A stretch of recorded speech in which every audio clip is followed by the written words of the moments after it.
that was interesting. What we didn't realise was that they were locking that flight at 2:30. More than one way to skin a cat. This is one way of foraging the high fruit of the plums. Look at that. You're not ever taking your finger off, obviously, doing that.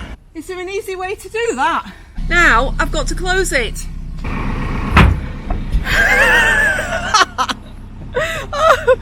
Hi, we're Jackie and Michael, and we're exploring the rivers and canals of Britain on our 57-foot narrowboat Border Reiver. We'll show you what it's like to live day to day on a narrowboat, and we'll arrive in some beautiful places next to the water. We go and explore the areas we've moored at for the night, and we'll take you with us.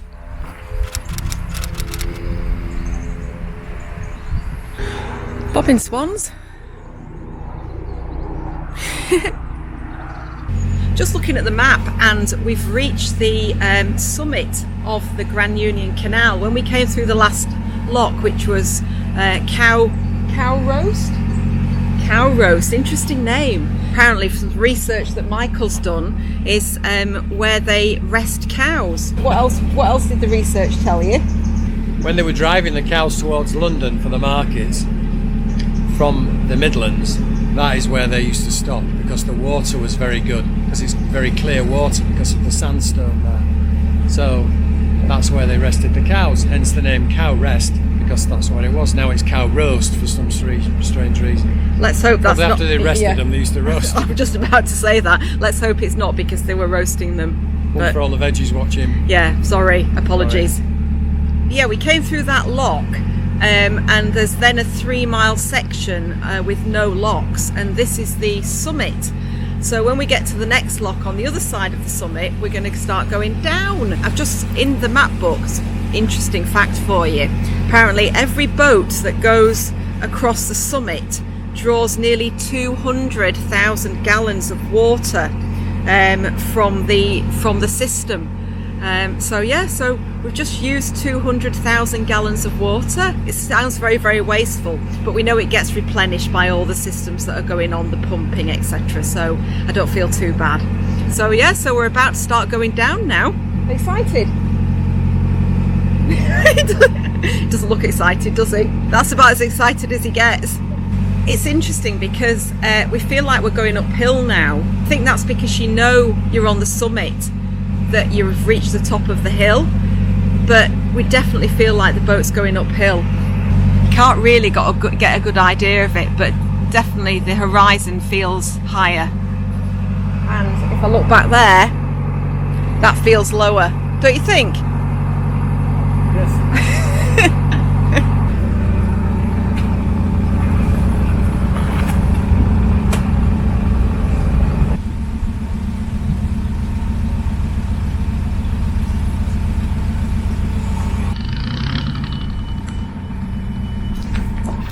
Well, this is a challenging little section. Lots of boats moored on either side. Some boats coming towards us. We're just coming up to the Wendover arm on the Grand Union, which goes off left. The lock is straight facing you there. Oh, that looks like there could be a locky there. Gosh, I've not seen a locky for ages. But it's really busy, this. Really narrow gap to get through on that side. Not quite certain which side the lock landing's on yet. It's on the starboard side, Was it? And a really narrow gap to get through on this side. No, port side, I'd say. Yeah, busy, very busy. On a corner. And on a corner and on a bridge. Yeah, we've just come through there. Lots of working boats. One lock keeper. Yeah, so it's 6.5 miles on the Wendover arm. Left, I think it goes towards Tring. We're not going down there. That's the Wendover arm. So we're 55.25 miles from Braunston and 38 miles from Brentford. So we're going down in these locks now. It's a novelty. Not gone down for a while. Got a lock keeper. I'm not certain whether he's going to come with us or not. I've just come to set the next lock ready for us, because I think some boats have just come up and just all the locks are now set against us.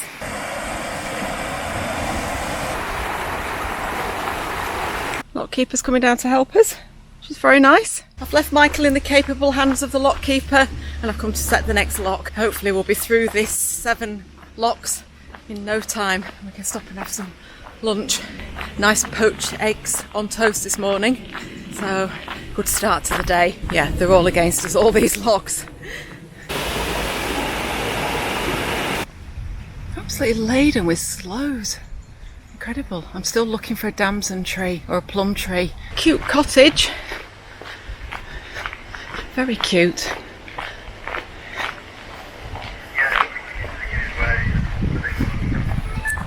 Okay, received. Sounds like the lock keeper's following us down, which is good.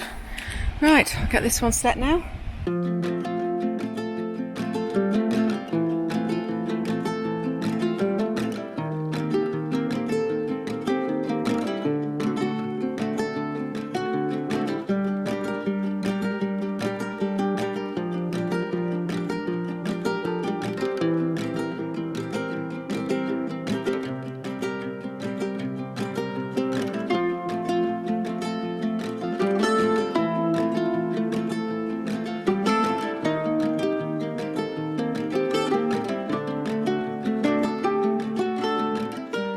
There's Michael.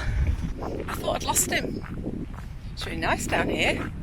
Some nature parks, lots of birds and wildlife, and some decent moorings as well, and 2 reservoirs. Interesting little location. Go in search of the final lock, which I think is this direction.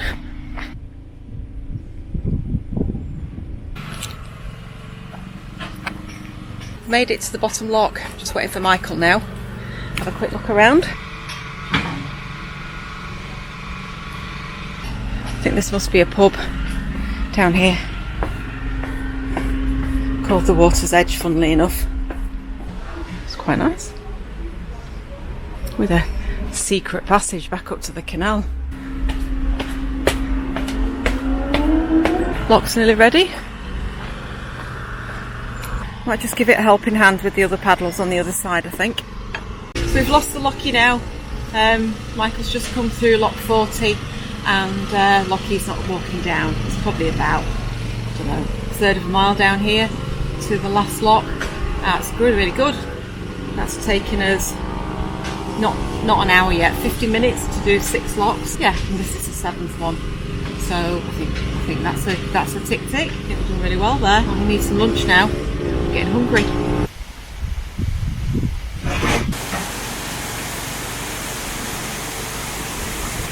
Michael should be coming around that corner in a minute.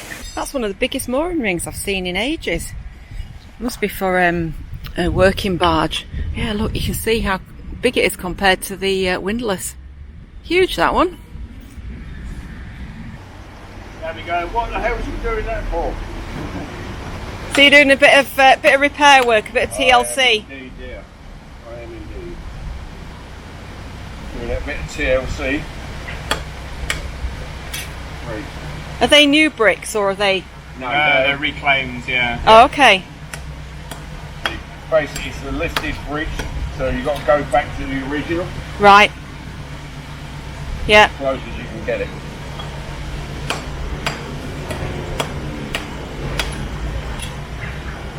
You're not ever taking your finger off, obviously, doing that.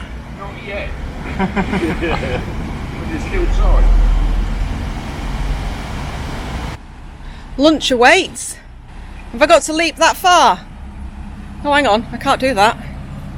Just a minute. Ah, made it. Well, that was interesting. What we didn't realise was that they were locking that flight at 2:30 and it's 2:23. So we just made it through in time. Gosh, that's perfect. It'd been tomorrow morning. It would, yeah, it would. So we wouldn't have been able to get out of that flight. They'd have locked it. There was places to moor by those nice reservoirs or those nice lakes, which would have been nice. But yeah, so we just made it. I'm hungry now, so lunch for me. You've had yours, haven't you? Yeah, thought so. So that's the Aylesbury arm, and we are at Marsworth Junction. Yep, so that goes down to Aylesbury. 6¼ miles and 16 locks. That's very lock intensive. So we're here and we're going to go up the Grand Union, and that is the Aylesbury arm down there.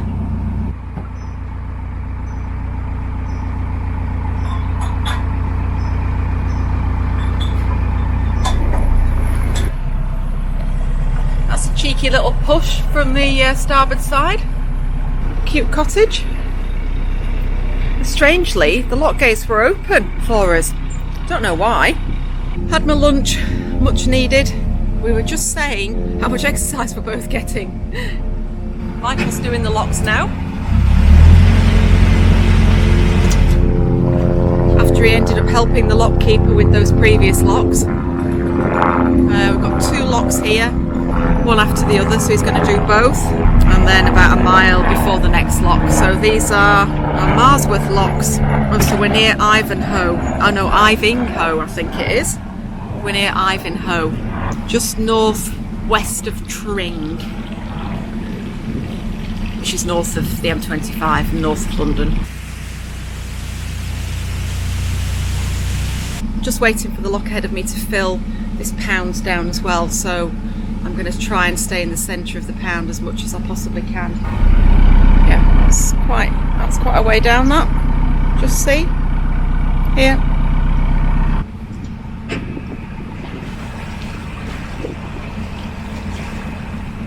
It's really weird when you know you're in a pound that the water's low.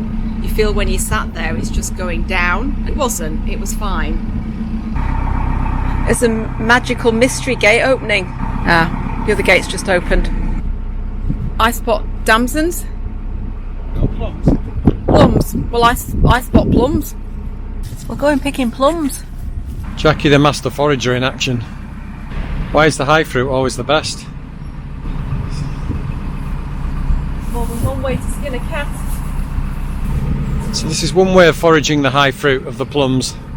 So there's loads and loads of plums on this tree. So we're just doing some foraging. I feel a plum crumble coming on. They look really nice too. These are fantastic. Yeah. These are actually nicer than last year's, I think.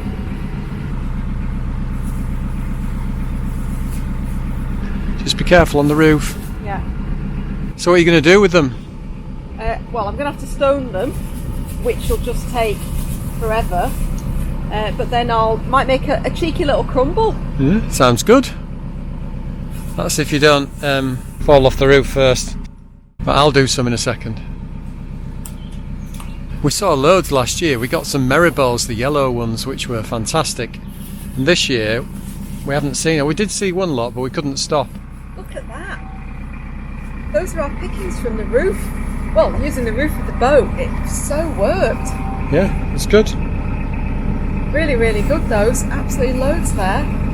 We could get more, but Yeah, we'll be here all day. Could, We've got to crack on. Yeah, we could, yeah.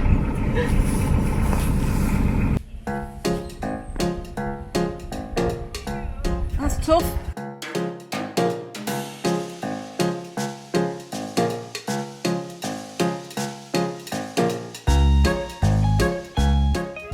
This is as hard as it looks. Let me just say. Excuse my French. Oh.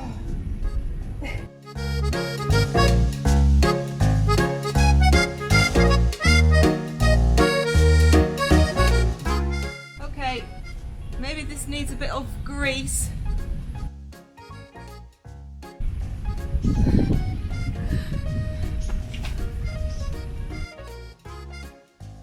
Meanwhile, Michael's just cruising past on the boat. That was hard. I hope you got that. Now I've got to close it. Is somebody taking the...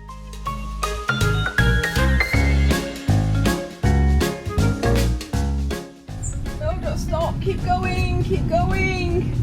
No. Keep going. Please keep going.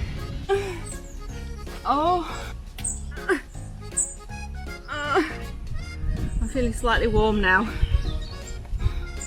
That's not fair, that.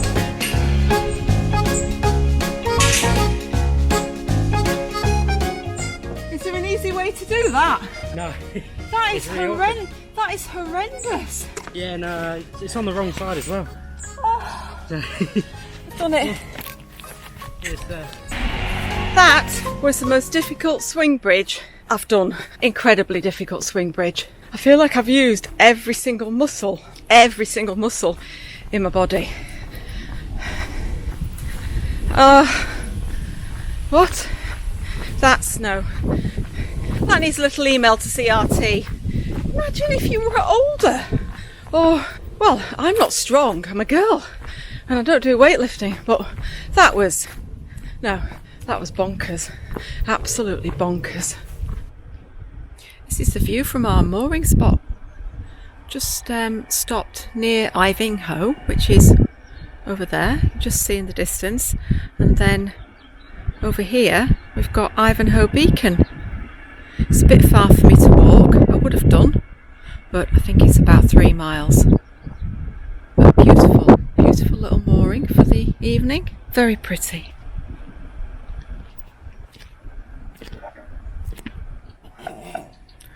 Good morning. You want some breakfast? Have you both got snuffles? Breakfast then?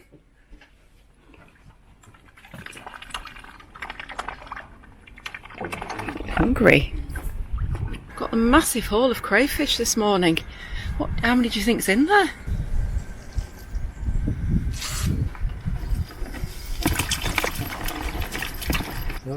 Yeah, that's it. Not enough room in the bucket for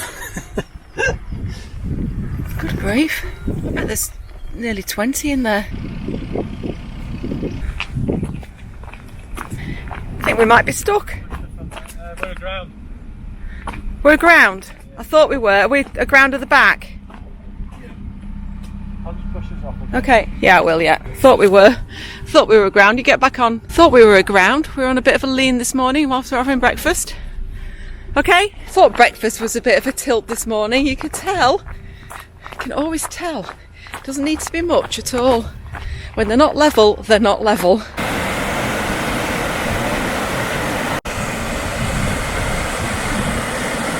Just leaving a very windy mooring this morning at Seabrook Locks. Yeah, so the boat was grounded. It's a bit of a wind, but I think once we get around this corner, we start to drop down because we're at the peak now. I think it'll get a lot less windy. Even Michael's struggling to hold on to the boat. It's a real crosswind this morning. Just spotted some alpacas. So cute. Aren't they adorable? There's one peeking its head over the hedge. Morning. I've spotted a kingfisher. Well, I think I've spotted 2 kingfishers. There's one just flown over to the side of the canal. And there's one in this bush, this tree coming up, I think. Hang on. It'll hear me before I see him.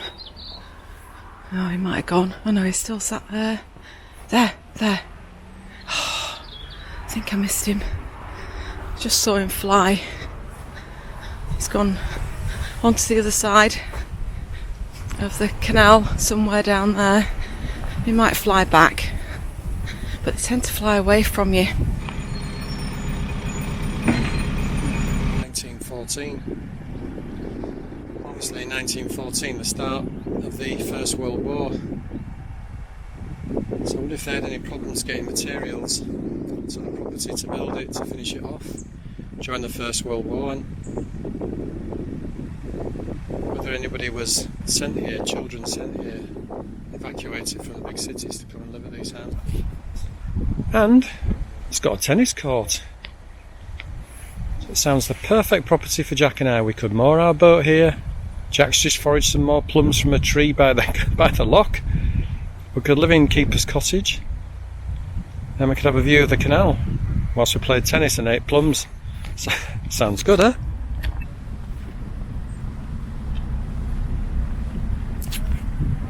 Very windy lock with the tennis court.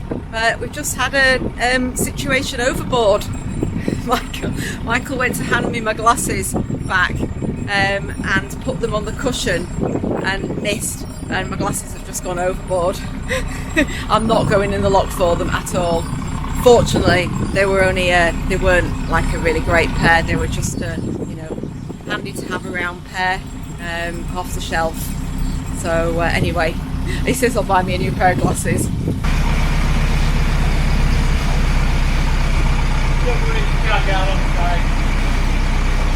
Okay.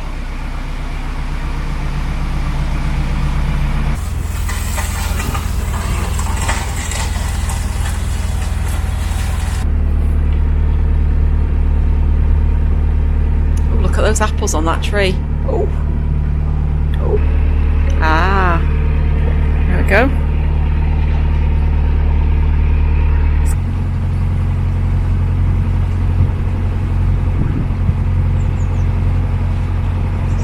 Bit of a challenging one this, real crosswind and bit of a push from that side. Watch how it catches the front of the boat, as it will.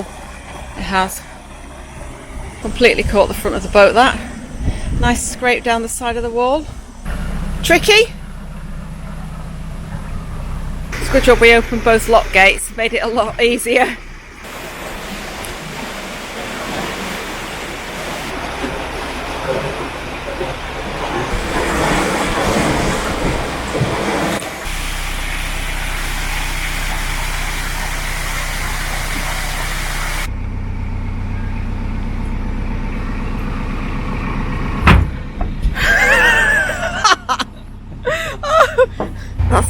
Wasn't the most graceful get on.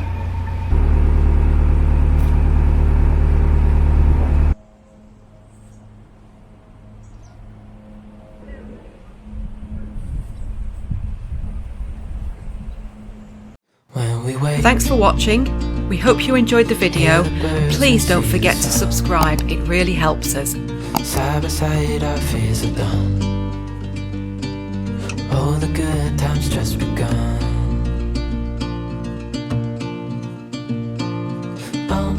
We know what we have, let's hold on tight. Found what we're looking for in life.